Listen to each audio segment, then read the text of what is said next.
Welcome back with another videos direct ಆಗಿ ಮ್ಯಾಟ್ರಿ ಬರ್ತೀನಿ. Big boss ಕಡೆಯಿಂದ ಒಂದು ಪ್ರೋಮೋ ಅಪ್ಡೇಟ್ ಆಗಿದೆ ಅಂಡ್ ಅದು ಕೂಡ ತಮ್ಮ ಎದುರಾಳಿ ಸ್ಪರ್ಧಿಗೆ ಬಿಗ್ ಬಾಸ್ ಮನೆಯಲ್ಲಿ ಇರಲು ಯಾಕೆ ಯೋಗ್ಯತೆ ಇಲ್ಲ ಅಂತ ವಾದ ಮಾಡೋದಕ್ಕೆ ಸಂಬಂಧಪಟ್ಟಂಗೆ ಪ್ರೋಮೋ ಮಾತ್ರ ಮಸ್ತಾಗಿದೆ. ಒಂದ್ಸಲ ನೋಡ್ಕೊಂಡ್ ಬನ್ನಿ, ಆಮೇಲೆ ಡೀಟೇಲ್ ಮಾತಾಡುವ. ತಮ್ಮ ಎದುರಾಳಿ ಸ್ಪರ್ಧಿ ಈ ಮನೆಯಲ್ಲಿ ಇರಲು ಏಕೆ ಯೋಗ್ಯರಲ್ಲ? ಜಾನ್ವಿ ಫ್ರೆಂಡ್ಶಿಪ್ ಇಂದ ನನಗ್ ಕಳಂಕ ಬಂದಿದೆ. ನಿಮ್ಮ ಆಟನ ನೀವ್ ಆಡ್ತಾ ಇದ್ರ, ನನ್ನ ಆಟನ ನಾನು ಆಡ್ತಾ ಇದ್ದೀನಿ. ಕೆಲವರು ಆಟ ತುಂಬಾ ಫಾಸ್ಟ್ ಆಗಿ ಕಾಣಿಸ್ಬೋದು, ಇನ್ನ ಕೆಲವರು ಹೋಗಿ ಗುರಿ ತಲುಪಬಹುದು. ನನ್ನನ್ನ ಮುಂದೆ ಬಿಟ್ಟು ಹಿಂದೆಯಿಂದ ನೀವು ತಮಾಷೆ ನೋಡಿ ನನ್ನ ಬಿಗ್ ಬಾಸ್ ಮನೆಯಿಂದ ಹೊರಗಡೆ ಕಳ್ಸಿಕೊಳ್ಬೇಕು ಅಂತ ಕಾಯ್ತಿದ್ದೀರಾ ನೀವು. ನನ್ನ ಜೊತೆಗಿರೋದು ಕೂಡ ಅದು ಸ್ಟ್ರೈಟ್ ಫ್ರೆಂಡ್ಶಿಪ್ ಅಂತ ಹೇಳ್ಕೊಂಡು ನನಗೆ ಬಾವಿ ತೋಡ್ತಿದಾರೆ ಅಂತ ನನಗೆ ಗೊತ್ತಿರ್ಲಿಲ್ಲ. ಆ ಸ್ನೇಹಕ್ಕೆ ನಾವು ರೇಟ್ ಕೊಡೋದು ಉತ್ತಮ. ಪ್ರೋಮೋ ನೋಡಿದ್ಮೇಲೆ ನಿಮ್ಗೆ ಏನ್ ಅನ್ನಿಸ್ತಾ ಇದೆ ಅಂತ ಕಾಮೆಂಟ್ ಸೆಕ್ಷನ್ ತಿಳಿಸಿ ನೋಡುವ. ಇನ್ನು ಪ್ರೋಮೋದಲ್ಲಿ ನೀವು ಅಬ್ಸರ್ವ್ ಮಾಡಿದ್ರೆ ಮ್ಯೂಟೆಂಟ್ ರಘು ಅವರು ಅಲ್ಲಿ ವಾದ ಮಾಡ್ತಾ ಇರೋ ಪ್ರತಿಯೊಬ್ಬರನ್ನು ಅಬ್ಸರ್ವ್ ಮಾಡ್ತಾ ಇದ್ದಾರೆ. ಸೊ ಅದು ಏನಕ್ಕೆ ಇರ್ಬೋದು ಅಂದ್ರೆ ಅವ್ರು ಈ ವಾರದ ಮನೆಯ ಕ್ಯಾಪ್ಟನ್ ಆಗಿದ್ದಾರೆ. ಆ ಕಾರಣಕ್ಕೆ ಬಿಗ್ ಬಾಸ್ ಅವ್ರಿಗೆ ಒಂದು ಸ್ಪೆಷಲ್ ಪವರ್ ನ ಕೊಟ್ಟಿರ್ಬೋದು.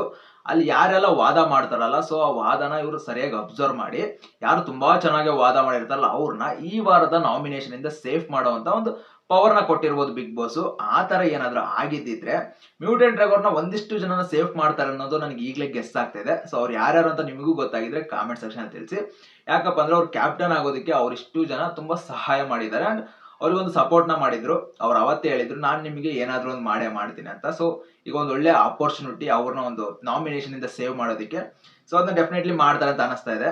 ಅಂಡ್ ಇಡೀ ಪ್ರೋಮೋದಲ್ಲಿ ನಮಗೆ ತುಂಬಾನೇ ಅಚ್ಚರಿ ಮೂಡಿಸಿದ್ದು ಅಂದ್ರೆ ಅದು ಅಶ್ವಿನಿ ಗೌಡ ಅವ್ರದ್ದು ಹಾಗೂ ಜಾನ್ವಿಯರ ಒಂದು ವಾರ್ಸಸ್ ಜಗಳ.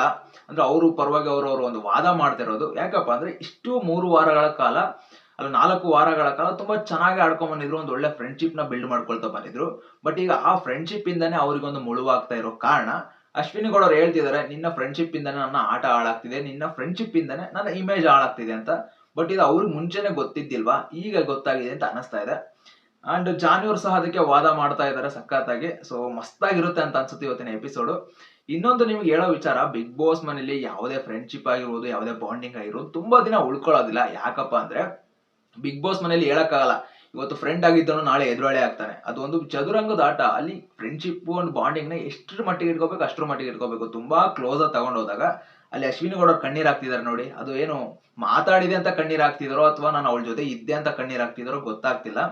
ಸೊ ಬಟ್ ನಮ್ಮ ಒಂದು ಗೇಮ್ ಅಲ್ಲಿ ಎದುರಾಳಿ ಅಂತಾನೆ ನೋಡ್ಬೇಕು, ಒಬ್ಬ ಕಾಂಪಿಟೇಟರ್ ಅಂತಾನೆ ನೋಡ್ಬೇಕು. ಇವತ್ತು ಬಿಗ್ ಬಾಸ್ ಮನೇಲಿ ಯಾವುದೇ ಕಾರಣಕ್ಕೂ ಒಬ್ಬ ಫ್ರೆಂಡ್ ಒಬ್ಬ ಸ್ನೇಹಿತ ಅಂತ ಯಾವತ್ತು ಇರ್ಬೇಕು. ಅದು ಎಷ್ಟು ಮಟ್ಟಿಗೆ ಇರ್ಬೇಕು ಅಷ್ಟರಲ್ಲಿ ಇರ್ಬೇಕು. ಬಟ್ ಆ ತರ ಫೀಲ್ ಮಾಡ್ತಾ ಹೋದ್ರೆ ತುಂಬಾ ಕಷ್ಟ ಆಗುತ್ತೆ, ಮನ್ಸಿಗೆ ನೋವುಗಳು ಉಂಟಾಗುತ್ತೆ.